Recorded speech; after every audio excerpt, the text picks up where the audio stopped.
Alis ka na talaga.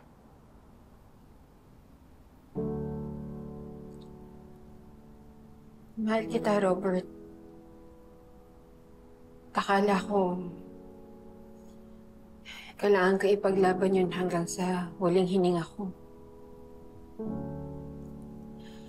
Pero nung nakita ko kayo ni Gina na nag-aaway, nagtatalo, naisip ko, may mga bagay na mas importante sa pagmamahal ko.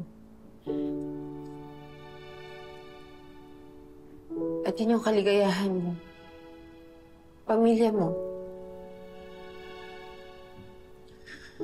Importante ka rin sa akin, Betsy. Huwag ka umalis.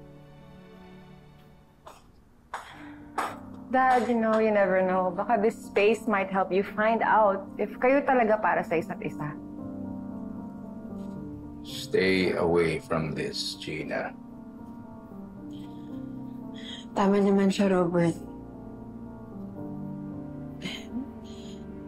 Naisip ko, tama ba tong relasyon natin? Kung tutol naman yung anak mo. Kung ito na may sanhi ng pagtatalo ninyo. You know, things can change. We can work this out. Hindi na mangyayari yun, Robert. Kaya, para sa'yo, para sa pamilya mo, bibitawin na kita.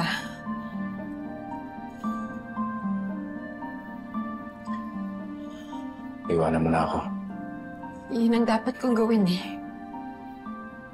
Yun ang makakabuti sa lahat. Masakit. Pero kakayanin ko. Willing ako i-sacrifice yung kaligayahan ko para sa'yo. Ganun kita kamahal, Robert. Kaya, alis na lang na ako.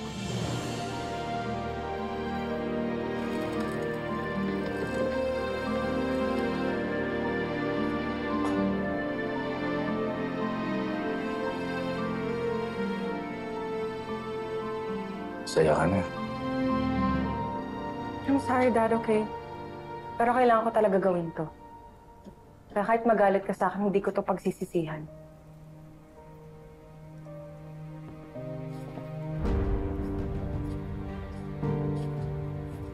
Good riddance.